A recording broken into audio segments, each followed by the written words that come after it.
Assalamualaikum warahmatullahi wabarakatuh, anak-anak ibu semua kelas 10. Kita lanjutkan materi kita berikutnya ya. Yang akan kita bahas sekarang itu adalah hukum-hukum dasar kimia. Ini adalah gambar-gambar para ilmuwan yang telah mencetuskan hukum dasar kimia. Ada yang pertama Lavoisier, lalu yang kedua kita nanti kenal dengan hukum dasar Proust, hukum dasar Dalton, hukum dasar Gay-Lussac.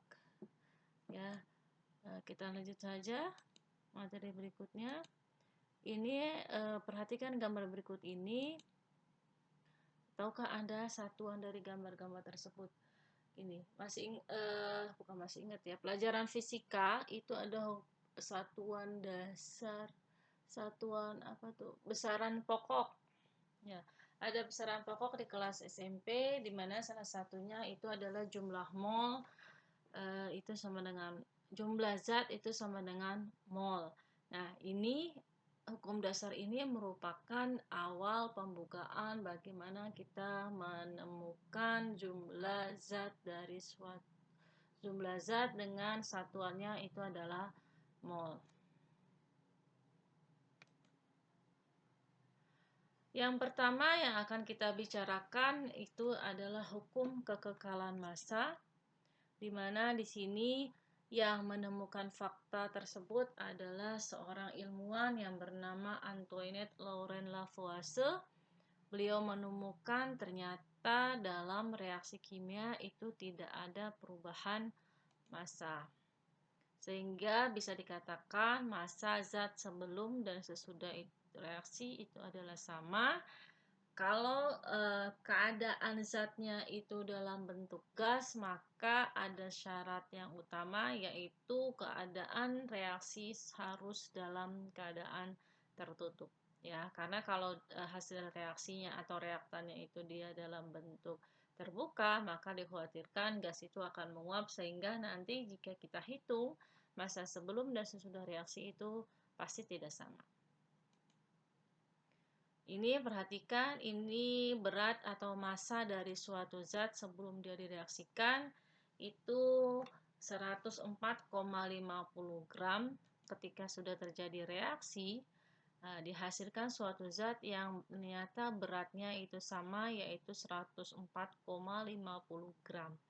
Dari mana kita bisa tahu dia telah terjadi reaksi? Itu adanya perubahan warna ya. Perhatikan di sini, ini tidak berwarna pada gelas kimia, lalu pada tabung ukur ya, itu warnanya kuning. Ketika tabung ukur ini dimasukkan ke gelas kimia ini, maka nanti ada perubahan pada gelas kimia. Namun tetap sekali lagi yang kita perhatikan massanya itu berjumlah sama, yaitu 104,50 gram. Contoh soalnya yang bisa kita perhatikan, misalkan ada suatu natrium yang direaksikan dengan klorin akan menghasilkan 58,5 gram natrium klorida. Lalu berapakah massa gas klorin yang bereaksi? Ingat prinsipnya massa sebelum reaksi itu harus sama dengan massa sesudah reaksi. Jika sebelum reaksi itu adalah natrium dengan klorin, maka nanti massanya diharapkan akan sama dengan produknya, yaitu natrium klorida sebesar 58,5. Maka ketika kita mau menentukan massa klorinnya itu, ya kita cukup kurangkan saja, yaitu 58,5 dikurang 23, sehingga massa yang bereaksi untuk klorin itu sebesar 35,5 gram. Lalu contoh soal berikutnya saya ambil dari buku itu, perhatikan di sini sebuah serbuk magnesium yang massanya 3 gram lalu tepat bereaksi dengan sejumlah belerang sehingga nanti dia akan menghasilkan magnesium sulfida yang massanya 7 gram. Maka serbuk belerang yang telah bereaksi adalah, perhatikan di sini ya.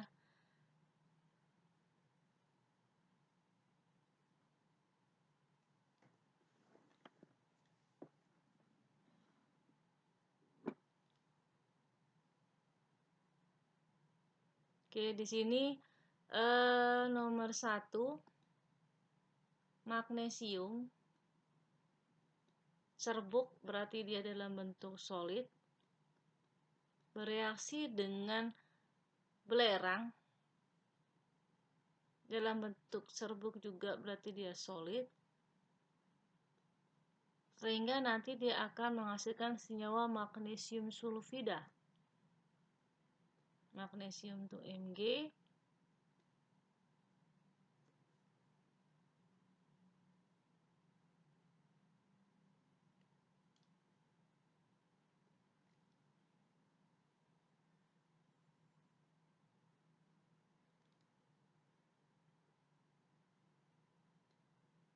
ya. Lalu ini sulfida S. Oke.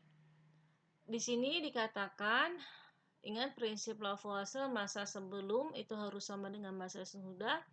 Massa dari magnesium klorida itu adalah 3 gram.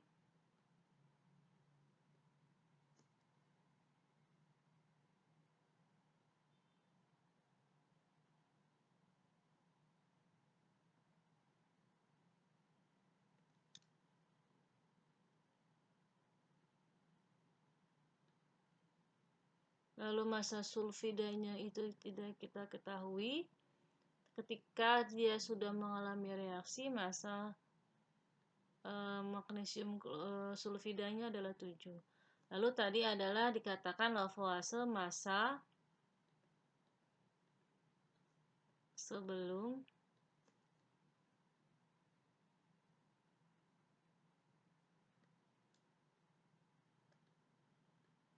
ini saya hapus saja ya, biar rapi.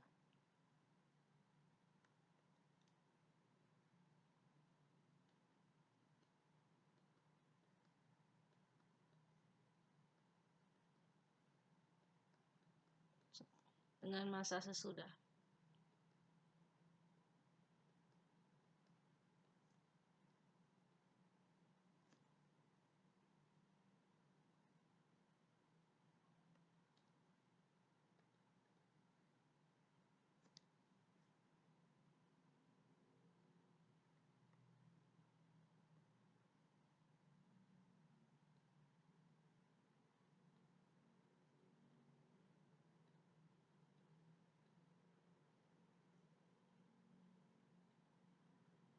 Oke. Sebelumnya itu adalah magnesium 3, lalu ada S sebesar 4,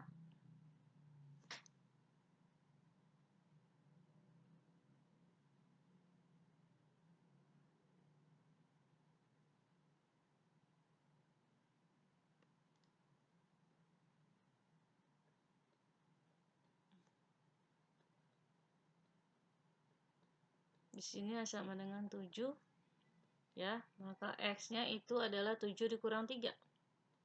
7 kurang 3, hasilnya adalah 4.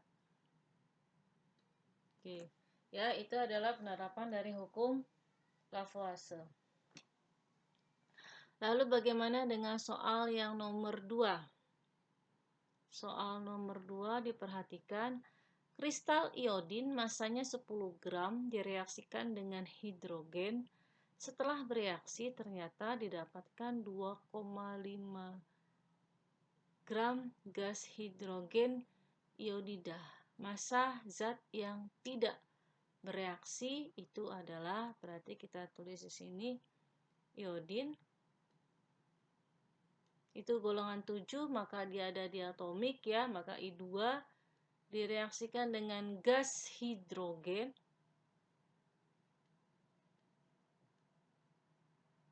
ya.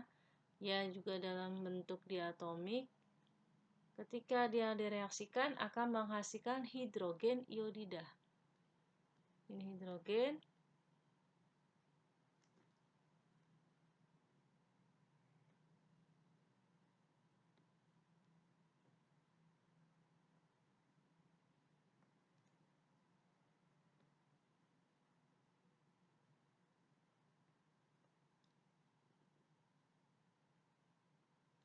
Oke. disamakan reaksinya, ini 2 sama 2, berarti di sini kalikan 2 ya. Masanya itu adalah 10 gram.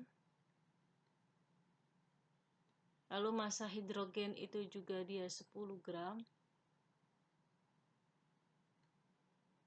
Setelah bereaksi, cuma didapatkan sebesar 2,5 gram.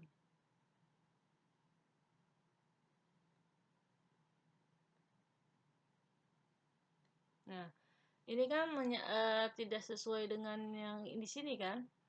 Ya, dia minta itu adalah jumlah sebelum harus sama dengan jumlah sesudah, ya kan?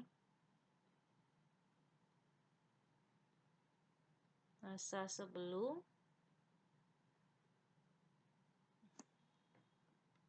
ini harus hati-hati nulisnya.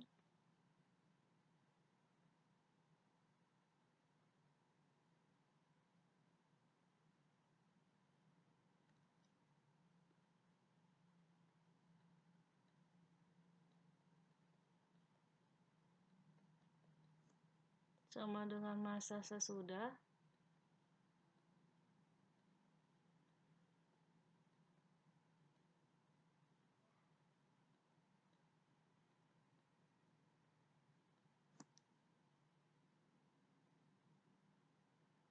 Dirapikan dulu.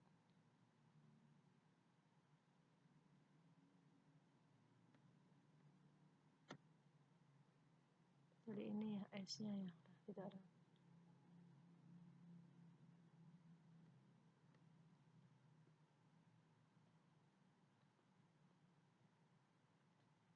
Massa sebelum itu adalah 10.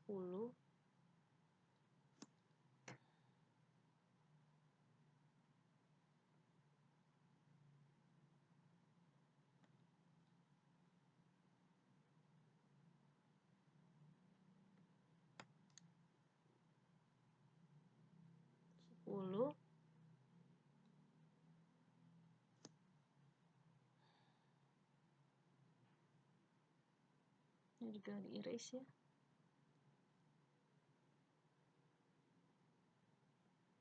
Biar rapi.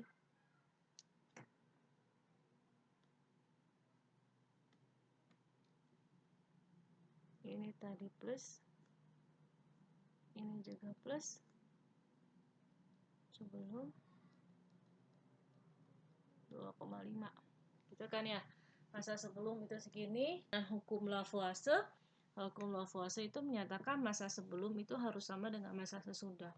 Maka nanti jawaban yang benar harusnya yang tidak terpakai itu kan sebelumnya itu ada 20 berarti di sini ya. Di sini itu ada 20.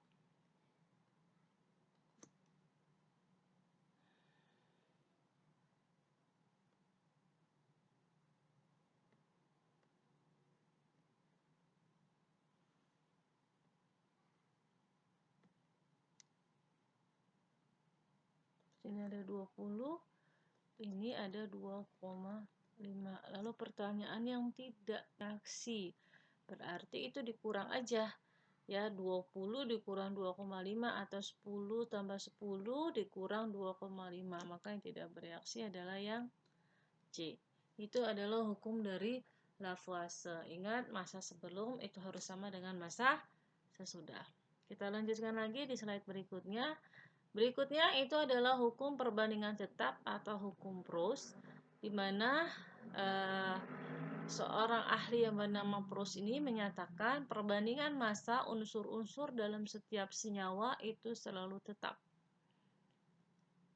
Ya, contohnya di sini hidrogen, ya gas. Ingat sekali lagi hidrogen itu gas, maka kita tulis dalam bentuk diatomik H2. Besarnya itu adalah 2 gram. Nah, dia akan mempunyai perbandingan yang tetap walaupun direaksikan dengan oksigen. Di sini dikatakan oksigennya itu massanya adalah 8 gram. Ketika dia menjadi 1, ini sesuai dengan hukum Lavoisier, massa sebelum harus sama dengan massa sesudah. Ya, sebelumnya itulah hidrogen 1 gram, oksigen 8 gram. lalu H2O itu adalah 9 gram, berarti totalnya sama ya, sebelum dengan sesudah. Nah, di sini perhatikan ini adalah lanjutan dari Lavoisier. Massa hidrogennya itu sekarang naik menjadi 1,5, lalu massa oksigennya itu 12, sesuai dengan yang Lavoisier katakan sebelumnya, berarti harus sama dengan sesudahnya 1,5 ditambah 12, yaitu massanya adalah 13,5. Begitu juga dengan yang ketiga, 2,0 sama 16 sebelumnya, maka sesudahnya itu adalah 18. Lalu yang keempat, 2,5 tambah 20, maka sesudahnya adalah 22,5.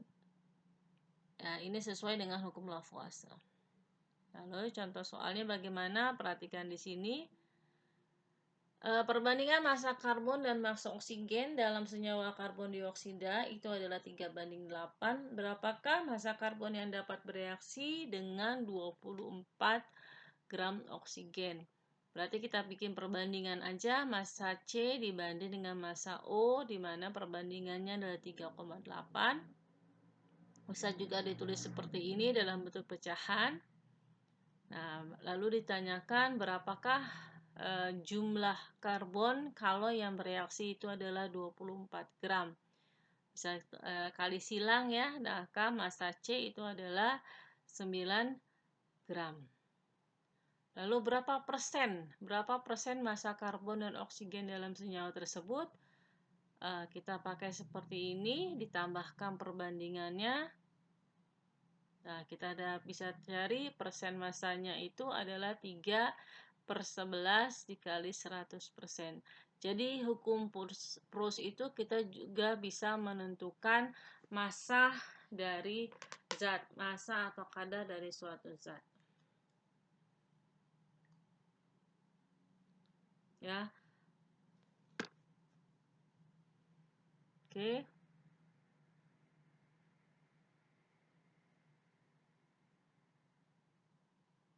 Ya, jadi kita bisa perhatikan juga. Jadi sekali lagi ini tambahan. Jadi Proust itu kita juga bisa untuk menghitung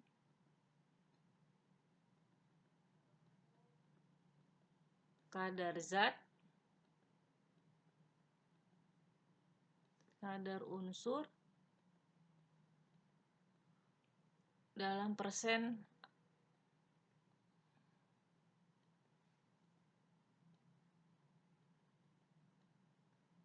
atau massa. Nah, ini contoh yang di atas itu adalah dalam bentuk massa. Misalkan senyawanya ini adalah AXBY, lalu kita diminta untuk berapakah persen dari massanya. Nah, ini ya contoh yang di atas, persen massa. Ini saya kasih ini tanda panah ya, persen massa sama dengan X dikali AR dari A. AR apa sih? AR itu adalah nomor atom. Nomor massa atau bilangan massa. Jadi AR nanti kalau kita ingat di awal belajar kimia itu kita kenal ada bilangan atom, ada bilangan massa, misalkan natrium A, Z ya, di mana A itu adalah nomor atom atau bilangan atom. Lalu Z itu adalah bilangan massa. Ya. Masih ingat? A bilangan atom, Z bilangan massa. Nanti A ini kita pakai untuk konfigurasi elektron untuk menentukan letak unsur tersebut dalam tabel periodik. Kalau ini yang kita pakai nanti dalam perhitungan kimia atau hukum dasar kimia. Hukum dasar kimia ini adalah pembukaan untuk perhitungan kimia atau kita sebut dengan stokiometri. Ya, nah ini kita sebut nanti dengan AR. Oke, berarti AR-nya dapat dari sini ya. dibagi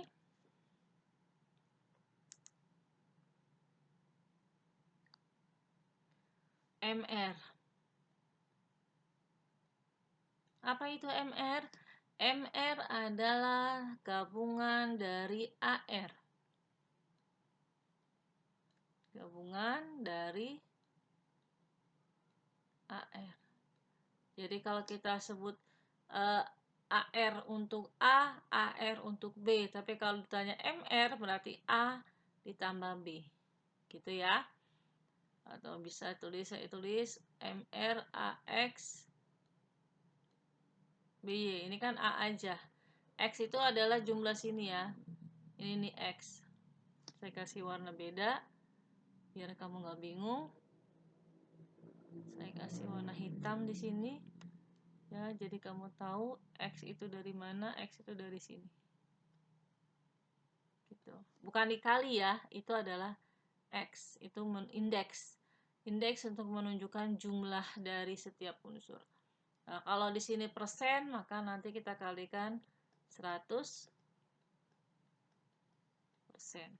Oke, jadi PRUS itu selain kita bisa menentukan perbandingan sederhana dari perbandingan unsur dalam senyawa secara sederhana, lalu bisa juga untuk menentukan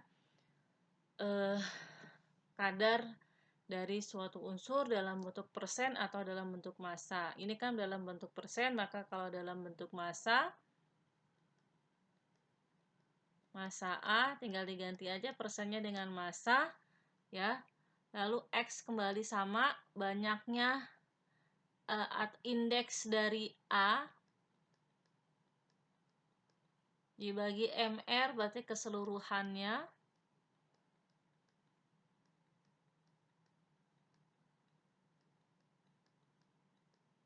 Nah, 100% enggak ya, kita kan tadi bukan persen massa, maka di sini harusnya adalah massa.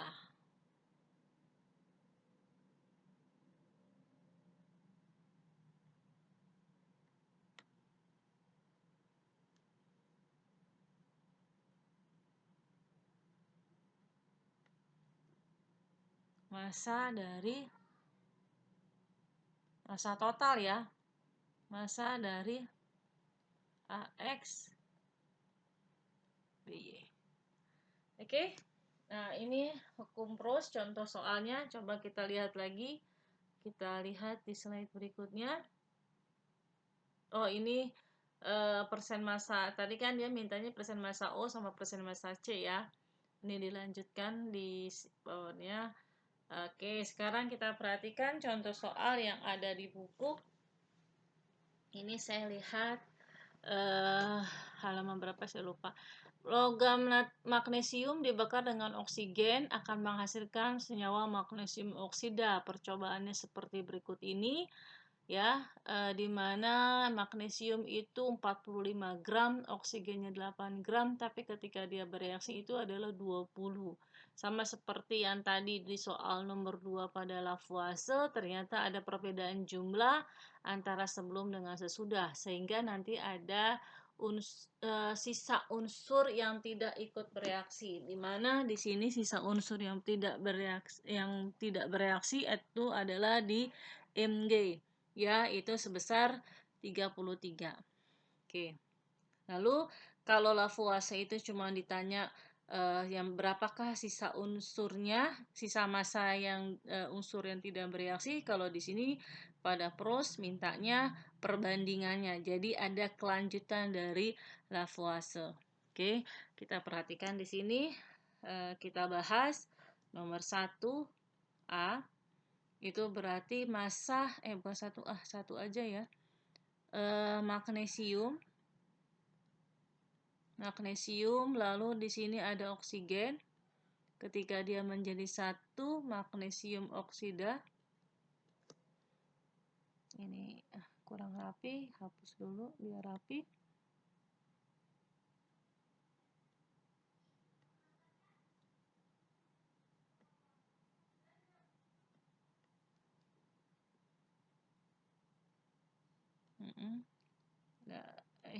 Tidak rapi lagi. nih nulisnya nih.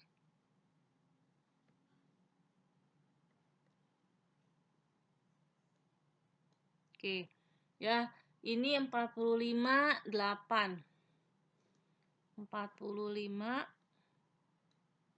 ini 8, lalu di sini adalah 20. Aduh, harus pelan-pelan. Kalau buru-buru jadinya berantakan.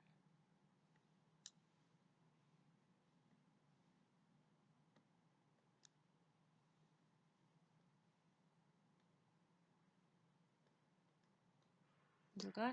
Di sini harusnya kan jumlahnya 20 ya. Kiri sama kanan itu sama, tapi di sini ada kata-kata 33 mg. Jadi di sini saya ganti jadi warna hitam.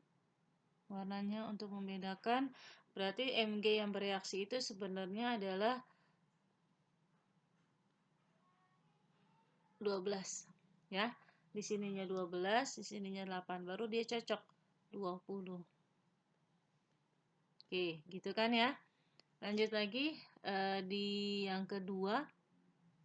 Yang kedua itu 12 20. Di sininya 12. Lalu di sininya 20. Masanya itu adalah 20. Ketika sudah bereaksi terjadi juga ketidaksesuaian, tapi ini yang tidak sesuai itu adalah yang di oksigen, di mana jumlah oksigennya berlebih ya, sehingga ada sisanya, yaitu dia bersisa sebanyak 12. Ya, berarti di sini adalah 12, bersisa 12, 20 dikurang 12 itu 8.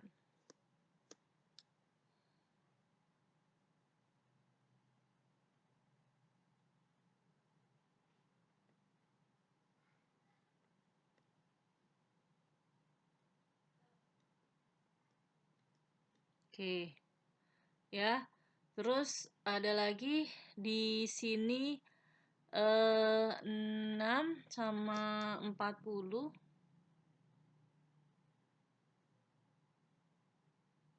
Untuk membedakan ya, di sini 6, lalu di sini itu adalah 40.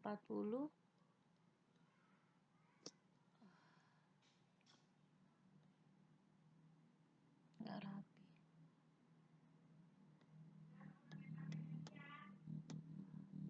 Juga dirapihin lagi ya.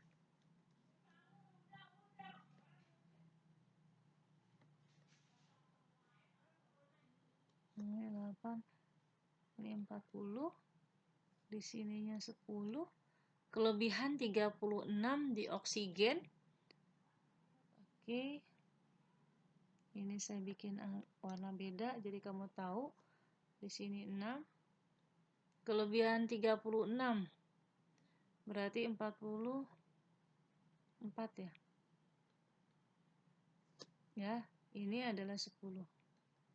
Nah, ya, dia minta adalah perbandingannya. Ingat, perbandingannya bulat sederhana. Jadi kita bikin aja, di sini kan berarti 12, 8, ini sama.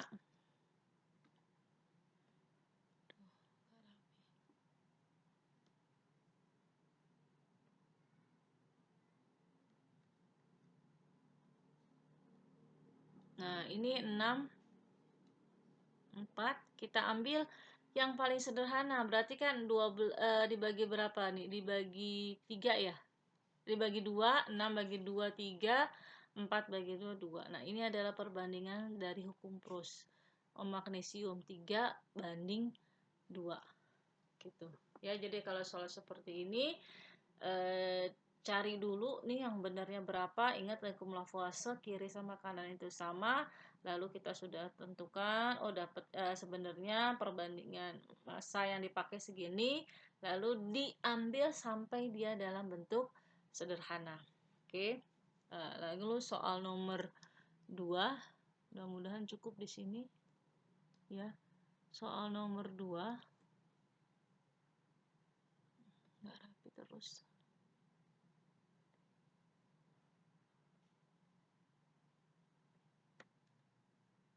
Ini soal nomor 2. Ya, Perbandingan massa A banding massa B, ya, massa A.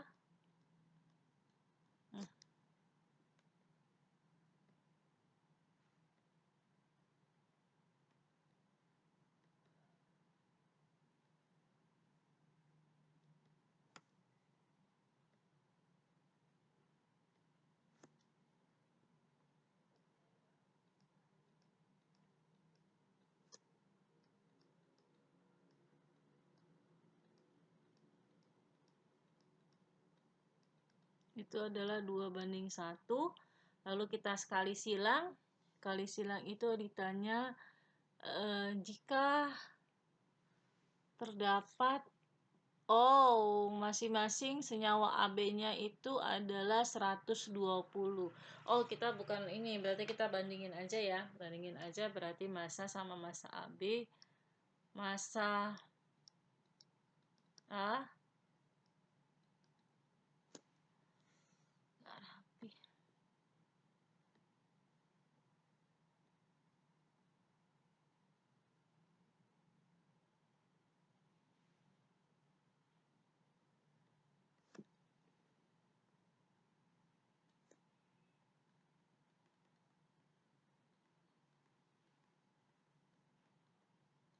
Nah, ini ketika jadi AB 120.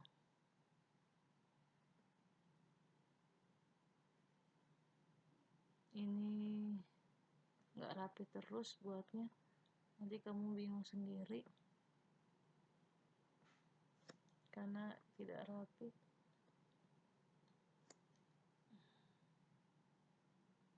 Jadi nulisnya itu tidak boleh diputus. Kalau diputus kayak gini nih.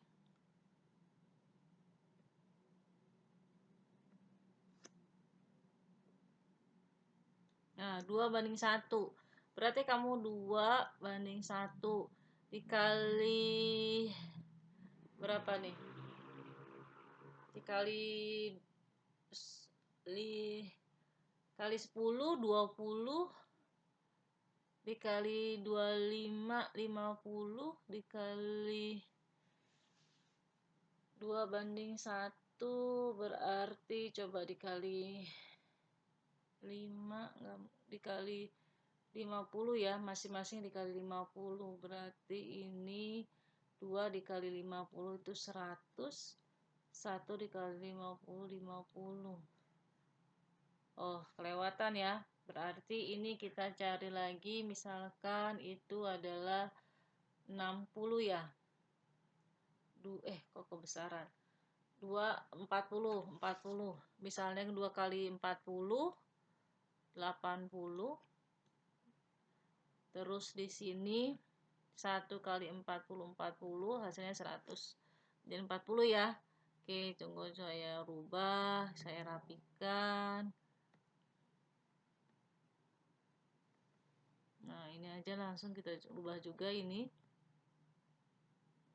Tadi kan udah kita ketemu, berarti dikalikan 40 ya, dikalikan 40 sehingga nanti jumlah sebelum dengan jumlah sesudahnya itu sama.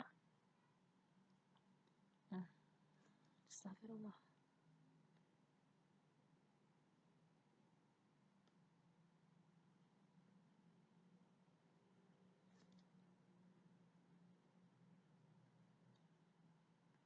Dikali 40.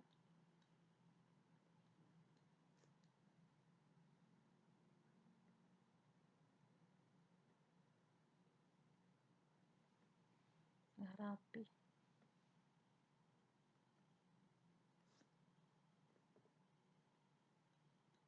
Berarti ini 80. Di sini 40. Cocok ya. 80 tambah 40 itu 120. Jadi kalau ditanya berapakah massa dari masing-masing unsur, 80, dan 80 itu adalah unsur A, unsur B-nya itu adalah 40 ya. Oke. Ini adalah dua hukum pada hukum Proust. Kita ketemu lagi di video berikutnya pada hukum dasar kimia yang ketiga dan keempat. Sekian, terima kasih. Assalamualaikum warahmatullahi wabarakatuh.